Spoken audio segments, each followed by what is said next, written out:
QuickBooks Pro Plus Desktop 2022. Enter transaction for purchasing equipment using bank feeds. Get ready because we bookkeeping pros are moving up the hilltop with QuickBooks Pro Plus Desktop 2022.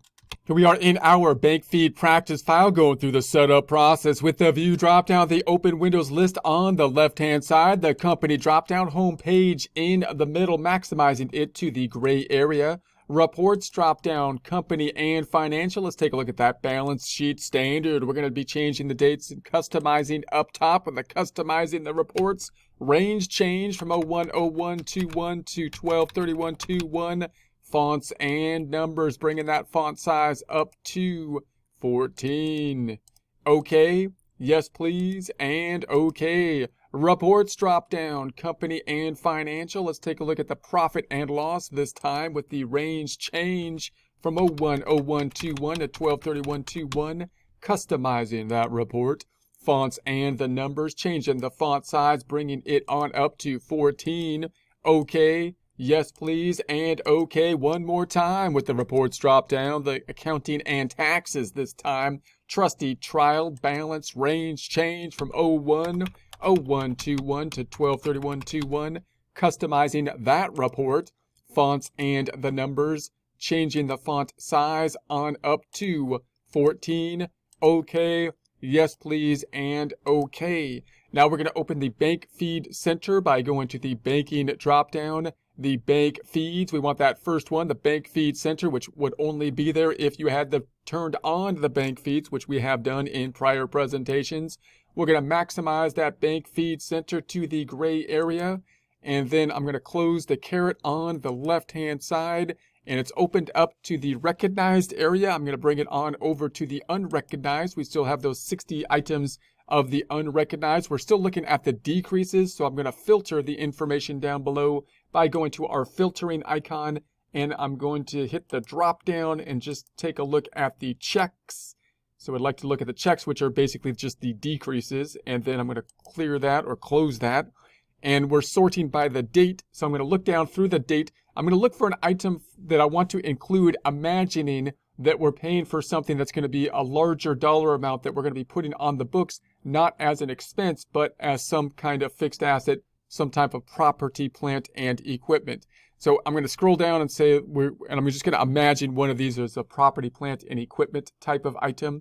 So we're going to imagine that this item for the Primerica, or no, I'm going to imagine this item down here, we're going to say that this is for property, plant, and equipment. So I'm going to be picking this one up. Now, as I think about this item, if it's something that's going to be a larger purchase, that's going to be an expense type item, we got to think about how is that going to be different than if I was just to have an expense like we looked at last time for the telephone expense and for the utilities expense. To do that, let's open the caret up real quick up top, go into the caret and taking a look at the profit and loss. Last time when we just have expenses for the cash that we paid, that's a cash basis kind of transaction. We entered the expense and we just recorded the decrease to the cash, and the other side go into an expense. If we purchase something large, then we might have to what they call capitalize it, and we can't really get away from that sometimes because even if we're on a cash basis, we have to do that, which is an accrual thing, at least for taxes. So we kind of want to mirror that in our data input so we can make the tax return preparation as easy as possible. That means instead of hitting the expense account, we're going to be on the balance sheet, and we're going to be setting up another account here, which is going to be called a fixed asset type of account on the balance sheet for like building, or in this case, we're going to imagine it to be equipment. And then we'll allocate that equipment over the useful life that it is used, which is an accrual type of thing, which again, we can't really get away from for large pieces of equipment due to the tax code in the form of depreciation. So you could set this up by hitting the drop down up top, the lists drop down, the chart of accounts. And I could set up a new account over here instead of having an expense account, it being a fixed asset type of account. You would do that by going to the accounts drop down or rise up and go to the new account. And then we can set it up as a fixed asset type of account here. However, I'm going to do this as we go, as we enter the data into the system, noting that it's going to default to an expense account and noting that you got to be aware that you want to bring it out to a fixed asset type of account. So I'm not going to record this. I'm going to close it back out. Also note that if you already have a chart of accounts that have been set up, when you set up the accounts, they will probably have some fixed asset accounts set up for you. You want to use those as the default, and if you don't like the names that they used, then you can change the names by just going to the account and then hitting the drop down or rise up and editing that account, then changing the name. Also, note that the backup information related to the property, plant, and equipment will often be in a subledger outside of the QuickBooks software on the accounting software, because the tax software is going to be required. It's going to require you in the tax software to make the tax returns to have the depreciation schedules on a tax basis. Tax software often typically having the ability to do the depreciation schedules on a book basis as well. So you want to consider talking to your tax accountant that's doing your taxes to help you out to determine what are the best categorizations for the equipment as you enter the equipment into the system, and how exactly can you go through the process of adding new equipment from period to period, equipment being a transaction that doesn't happen all the time, unlike the utility bill and so on, which is a reoccurring monthly type of transaction. Equipment purchases, large purchases, something that don't happen that often. So you want to make a schedule in terms of how you're going to add these pieces of equipment to the depreciation schedules on a yearly basis, meaning you'll have to give this information to your accountant at the end of the year to give you the purchases and the decreases. Okay, keeping that in mind, we're going back to our bank feeds. Bank feeds, and we've got this transaction. So we're going to say we've got the check, it's a decrease. This is going to be the vendor that we're going to have to set up. The payee, then I'm going to set up, which is basically usually in this description. I'm going to make this a little bit wider so we can see a little bit more. And let's close the caret over here, closing the caret so we have a bit more room. And I'm going to type in the SARESREG. And so we'll keep it at that as the vendor. I'm going to say tab. It's going to add it. I want to just do a quick add. Did I spell that right? SARESREG. We'll keep it at that. We'll say quick add. It's going to be a vendor because we're paying out. I'm going to say save it. And so there we have that. And the memo, I'm going to keep the memo as is. And then the account, here's the important part. I don't want to just have an expense account here. I want to put it into a fixed asset account. Now also note that as you're paying something that could be a large purchase, you might be buying it from the same vendor as other things like expenses. For example, you might go for an Office Depot, where it's an office supply shop where you buy small things and large things, or you might be purchasing something from an online retailer like Amazon, where you might purchase both supplies as well as large items. So then you might say, okay, how am I going to get a distinguishing factor then if I purchase things from Office Depot, which oftentimes are just supplies, which I might want to just put to supplies expense, versus things that are going to be big items that I want to be capitalizing because I'm going to have to depreciate them because the tax code forces me to do so even if I'm on a cash basis. One way you can do that is with rules. You can set up the rule and say, if there's an amount that's over a certain dollar amount, I would like you then to capitalize it. And if it's under a certain dollar amount, I would like you to just expense it. That's a bit more complicated of a rule. We'll take a look at it here, but we won't set up that rule this time. We'll take a look at more complicated rules in a future presentation. So in this case, I'm going to set up the account. It's going to be called equipment. I'm going to say tab. We don't have that account set up yet, so I'm going to set up the account. Just like we've seen before, now it's going to go to the default of expenses because it's an outflow. But I want to hit the drop down. I got to make sure that I make it go to the fixed asset account, which is going to be on the balance sheet as opposed to the income statement. Again, this isn't something you're going to have to do all the time, but you want to kind of go through your transactions and see if there's any large dollar amounts and possibly see if you need to capitalize them as a fixed asset as opposed to expensing them when you're doing your data input. As you do so, you just got to make sure you put the account to a fixed asset type of account. So we're going to say save it and close it. And no customer payee, that looks good. And then if I hit the drop down here, we can say, let's add more details, So here's the detailed information. So that looks good. This was given to us, the equipment, customer, memo, billable amount. And then I'm not going to add the rule, but I'm just going to go through the idea of adding the rule right now. So if I went to create the rule, and I tried to make this a little bit larger so that you can see it here, we could say it would be, you've got the name. So we possibly put the name, which would be the same here, just like we did before. It would be a money out rule because this is a money out rule. And then you've got your different rules up top. You might have multiple rules here, and you might say that you want this to apply under certain conditions. So you might have more than one rule. So you can have one rule or any or all. I'm going to say it has to meet all of these conditions for this rule to apply. And then you might say you have the description. The description is going to be items here if it matches, or possibly if it just simply contains. And you might put the rule and just do what we did before, have it not quite so restrictive on that one. But then add another rule. You might say, I want another rule, which is going to be the amount. And you might say if the amount is greater than, if you have an amount that's greater than let's say $1,000, whatever that amount might be, you might set an arbitrary dollar amount that's going to say, hey, I want it, if it's over $1,000, you apply this rule, then posting it to equipment. And I'm not sure that that would be the appropriate dollar amount or how high that dollar amount would be, noting that the dollar amount is kind of an arbitrary thing in and of itself, but it can help to give you an idea that more likely you have to capitalize something if it's over a certain dollar amount.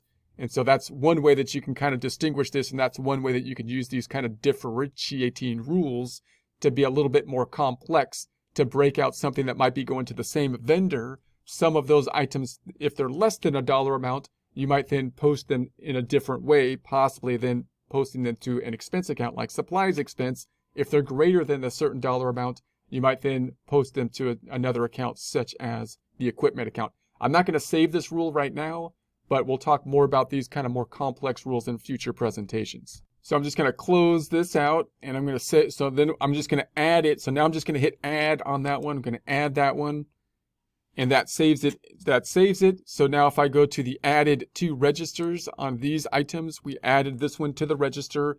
We've got that now added. So now let's check out our financial statements, opening the caret on the left-hand side. Let's go to our balance sheet standard, double-clicking on the balance sheet and on the cash, I should say.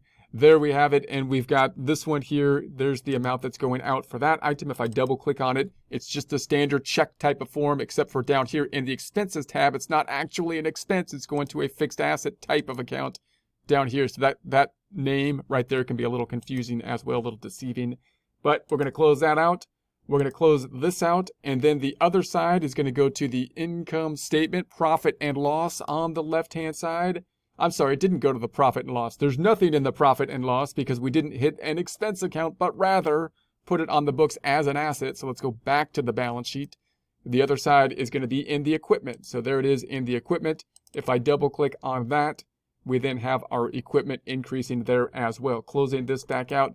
Now note, as you give this information to your tax preparer at the end of the year, you're going to have to give them these increases in the detail so they can add that to the subledger. So you want to note these increases that you're making that are large purchases so that you can give this information to your tax preparer so they can put that in the system and know exactly what they purchased so they can apply the appropriate appreciation schedule to it. Also note that if you purchased something that is a large piece of equipment and you financed it, then it's going to be a little bit more difficult of a transaction, and there's a couple different ways that you can deal with the financing of the equipment, meaning maybe you put a down payment on it and then maybe you finance part of it. Then you're going to have a loan that's going to be involved as well. Typically, then you'd put it on the books for the full amount, including the financing, the price of it.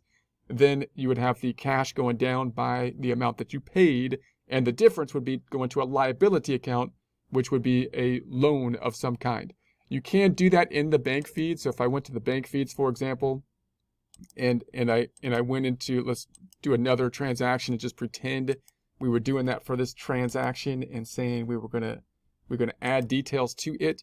You could then have the account here, and then basically you can add another line. So we can have multiple accounts that are going to be impacted. One would be the loan, one would be the checking account, and one would be the cash that was paid. So you could enter it in that way. If you're just on a cash basis method, I'm going to close this back out. And do you want to save chain? Do you want to discard? Yes, I do. let's go back to the balance. If you're just on a cash basis method, then you might say, hey, look, I'm only going to record things if they cleared the bank. And this, if you're a bookkeeper, might be one way that you work with an accountant at the end of the year. You can say, hey, look, I'm recording things on a cash basis. I would like you to shore it up at the end of the year.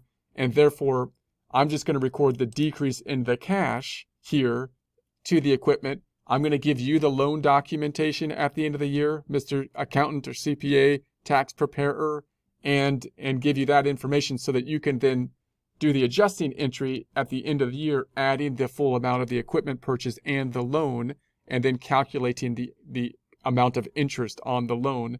I'm just going to record the payment, everything that goes through in cash. So the payments will go through and I'll record the payments. That's one way that you can kind of do the bookkeeping work as quick as possible, automatically, doing an automated process, and work with a tax preparer, and they can just do the adjusting entries so at the end of the process, which could shore up those kind of things, such as the proper loan amount, the interest reconciliation, and so on.